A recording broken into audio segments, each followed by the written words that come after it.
各位观众朋友们，大家好！今天这期视频我们是来重置一下1年前做的 SHF 编年史的，会更加详细规整的给大伙儿讲一下这个系列诞生以及发展的故事。为了让大伙儿有更好的观看体验呢，我也是买了很多 SHF 1.0的产品，让大家能够听故事的时候直观的感受到这个系列进步的这么一个情况。同时把玩过后也能更加精准的对产品线的产品有一个判断，这个态度能不能够换到你的一个3连呢？那么就让我们开始吧。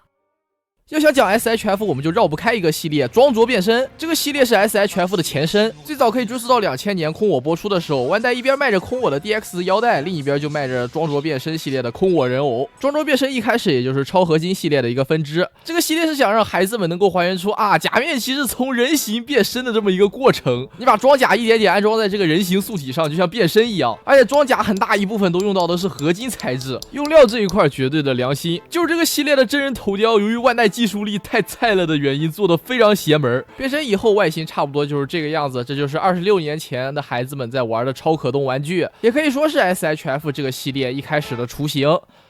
就这样装着变身跌跌撞撞发展了几年，虽然说整体的还原度以及真人头雕的水平还是非常让人窒息的，但是在玩法方面万代还是做了一些尝试的。比如说 Fez 产品线它就可以把装备给脱下来装在公文包里，龙骑产品线则是通过额外卖契约兽的方式来提升玩法。虽然说契约兽大部分也就是当年的 RM 系列换个涂装重新卖而已。装着变身的甲斗产品线则是还原了爆甲状态以及装甲状态2种玩法。这个系列比较搞的一点是后期它的真人头雕完全可以说得上是瞎鸡巴做了，这是天道走私，你可以说根本不像，对吧？那是因为它也可以是巧爷，它甚至可以是牙狼。是的，这个系列还会把真人头雕共用到不同的产品线里面，这样子就会让人感觉它这个真人头雕真的还有存在的必要吗？同时当时玩家对这个系列不满的声音也越来越大了，因为这个厚重的金属外甲已经大幅度影响了玩具整体的可动性，同时还让玩具看起来非常臃肿。万代内部当时还是非常乐意倾听玩家的意见的，有一位负责人就觉得其实不需要装着这个玩法，玩具这种东西就应该拿在手上看着非常精致，玩起来非常酷。所以说他下定决心想要改变这个系列，或者说推出一个新的系列。不过嘛，一个好的想法要想落地，首先你得说服公司里面的领导。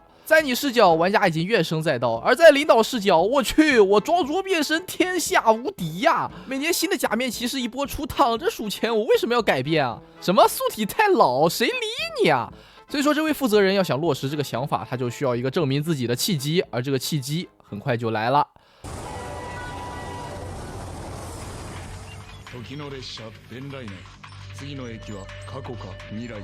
2007年，伴随着假面骑士电王的播出，装着变身的电王也随之发售。这位负责人把他的很多想法融入到了电王这条产品线当中。素体方面使用了隔壁圣衣神话的关节设计，看起来更加美型，同时可动性也会更加的好。而且没有装甲的脑袋也不再是演员的真人头雕，而是遵循了剧中的设定，以月台形态的脑袋为基础设计。是的，佐藤健逃过一劫，同时还用上了当时看起来非常先进的替换手。当时玩家对于电王产品线的态度不能说是怨声载道吧，至少也可以说是好评如潮。这个时候负责人的腰板瞬间就硬起来了，因为他成功让玩家和公司内部认识到了玩具只有在可动和造型两头兼顾的情况下才是最优解。以电王产品线为跳板，这位负责人口中的 Figuras 计划启动了，而我们 SH Figuras 这个故事也正式开始了。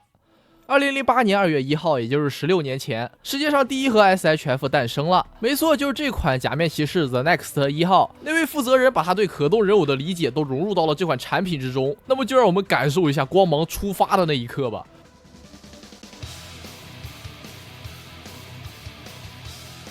它不像装着变身系列一样有大面积的金属材质，但是它可以通过用精致的涂装让塑料也有金属质感。透明敷衍的应用更是让整个玩具变得有了灵魂。作为系列的第一款，它肯定有非常多的不足之处，就比如说这个瘦弱的体型可能是为了和臃肿的装着变身区分开，但这确实算不上好看，也是引领了后续产品走了很长一段时间的弯路。不过我还是那句话，作为系列第一款产品，无论是对于那位负责人还是这款产品，我都想说一句伟大，无需多言。SHF 这个系列一经推出就大获成功，玩家如同久旱逢甘露，直接买爆了。但是现在出现一个非常尴尬的问题，那就是装着变身它其实还没死。08年的时候，装着变身的 Kiva 也是正常推出着产品线 ，SHF 就挑一些装着变身没出过的角色，防止两条产品线在正面撞上。说难听点，就是当装着变身的配件包。但其实此时此刻，装着变身已经没有什么存在的必要了。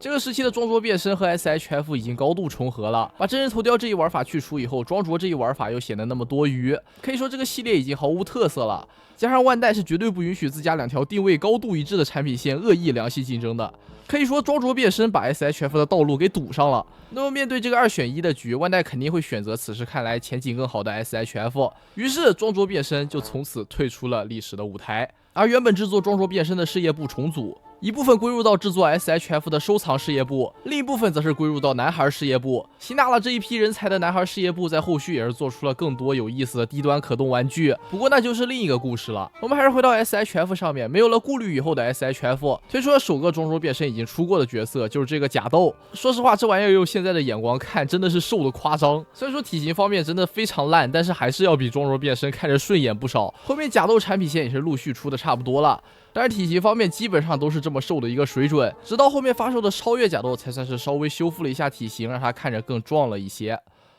SH Figuarts 这个名字到底有什么含义？很多玩这个系列的人应该都会有这个疑问。这个 SH 其实是有3种含义的。一种是早期盒子背面都会标注的这串英文，代表着简约风格和英雄动作；另一种则是装着变身 SO 加快更新的缩写，毕竟系列一开始确实是要蹭一些装着变身的热度。还有一种含义就是 SH 正好是 Superhero 的缩写，这也代表着这个系列除了假面骑士以外，以后还能出更多超级英雄的角色。而后面那个 Figuarts 则是由 Figure 和 Us 这2个单词组合出来的，代表着手办艺术。我去，这下玩具成艺术品了，我这卖东西的文案是不是得改了？总之，这个系列一开始的定位是非常之牛批的。就比如说这个盒子的设计，效仿 CD 专辑的封面一样，设计了一条腰封出来，就是要让你感觉到你在买一件非常潮流、非常高级的东西，你这钱花的值。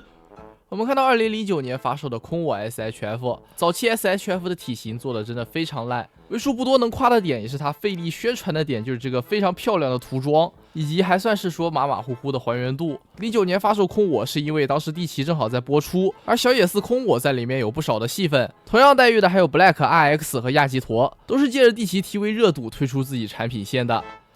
同年，地奇也迎来了自己的 SHF， 但这玩意儿咋说呢？真的可以说是做的跟狗屎一样，还原度和体型方面做的真的非常垃圾。就这个头雕真的是怎么看怎么难受，以至于万代在后面又发售了一个黑盒版本的地奇，把这个版本的头雕又重新设计了一下，还在里面附属了激情状态头雕，直接把粉盒那个版本按在地上摩擦。除此之外，在播出的时候，地奇的神主牌也是很快迎来了商品化，身体上的这些前辈卡片都用贴纸还原出来了，非常清晰。对于这个神主牌，当时万代内部是有非常多的想法的，就比如说我们之前测评过的迷你 SHF 地奇，以及剧场版全骑士 VS 大修卡中假面骑士 J 变身的巨大版神主牌，他甚至也想做出来。这个东西要比正常的 SHF 高得多，看图片上应该要接近1:4的比例了。虽然说这个企划到后面没有落地，但也可以看得出来，当时的万代是真的很想好好做 SHF 这个系列的。除此之外， SHF 这个系列到目前为止，除了异魔神以外，还没有出过什么正经的怪人。其实原型师们是非常乐意做造型复杂的角色的，特别像是怪人之类的，可能比较想炫技吧。2010年整个系列的第一只怪人发售，它就是打古巴，因为是系列第一次尝试，万代心里也没底，就把它塞到了魂限定里面。结果意外的市场反响相当好，原型师做完以后还觉得意犹未尽，说以后做奥菲以诺的话记得还找他。同年假面骑士 W 也随着 TV 剧的播出商品化了，这个时期 SHF 的体型做的比较拉胯，一眼看过去感觉脑袋小手大，一点都不协调。此时万代内部的心思可以说完全不在形体这方面。W 这年万代算是把整条 SHF 的产品线给完善了，把 W 剧中登场的所有形态都给出全了。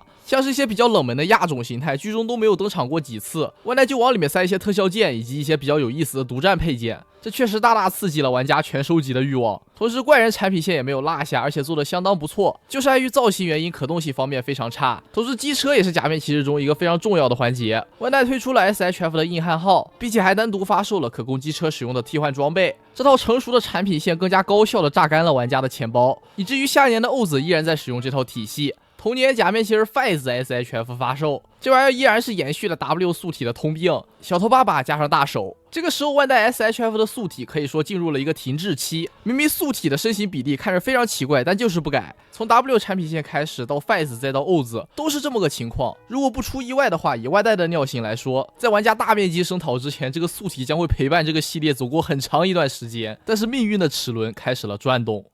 早在2010年初的 WF 上，玩家们就看到了飞锅马他们家展出的假面骑士超可动人偶。是的 ，SHF 系列开始有竞品了。其实照理来说，万代把假面骑士这个 IP 握得很死，别的厂商一般情况下是不太可能进来分一杯羹的。但是假面骑士龙骑它有个美国的翻拍版本，飞锅马选择直接买那个版本的授权。由于授权在美方那儿，万代的大手子确实管不着，这不属于飞锅马钻了一个空子。年底，飞锅马的龙骑产品线陆续出货，当时的玩家对这个系列评价相当不错。跨步软胶包胶的设计大大提高了产品的一体性，整体还原度方面当时看来也挺不错的，并且价格方面与当时的 SHF 差不多，都是3000多日元。玩家很难不对比这两个系列的假面骑士，对比一下同期的 SHF， 感觉 SHF 的体型是真的难看，无论是关节断层还是身形比例都被飞锅马狠狠的暴杀。关键这还是人家第一次做，你 SHF 都快做3年了，更别提前面装着变身还有8年的历史，这被当野狗一脚踢死了。当时的玩家就觉得吧，这万代就是个臭傻逼，手里握着 IP 不让别人做，自己做出来的东西又垃圾的要死，纯路边一条啊。说实话，万代虽然平常喜欢装死，但是收到这样的评价，多少还是有点破防的。你可以嫌我卖的贵，你可以嫌我吃相难看，说我菜，那今儿你戴哥就给你小刀拉屁股开开眼儿，让你们见识一下什么叫一流大厂。那么就这样，概念神认真万代上线了。为什么现在很少有人质疑万代的技术力？因为之前很多事情已经证明了万代认真的时候真的强的可怕，可惜他几乎不认真。次年，万代推出了它的龙骑产品线，在这条产品线当中，万代大幅度优化了人偶的素体，首次在系列中使用了蛋蛋胯这一 2.0 的标志，还展示出了模具远超飞锅马的精度。虽然说体型方面相较于飞锅马来说还有优化的空间，但如果说它的价格只有3800日元，几乎没怎么涨价的情况下，还给你附属契约售呢？是的，万代直接把性价比给拉满了，200人民币不到给了一堆配件，直接从性价比方面拉爆飞锅马了。更别提它的腰带还有武器部分，还有很多联动的小机构，而飞锅马只不过是一个固定的造型。这一仗万代后来者居上，打赢了飞锅马。同时万代也注意到了体型这个东西是非常重要的，这件事直接导致了 SHF 后面的产品，万代开始往体型方面发力，甚至推出一个从骨骼开始构建人体，让玩具能够完美还原出人体肌肉线条的系列。不过这个就是我们下期视频要讲的啦。OK， 那么 SHF 编年史的第1期就到这里啦。这个系列真的是非常消耗时间、精力以及钱，希望各位能够帮我3连回口血，投币过1000，我们下周 SHF 编年史不见不散。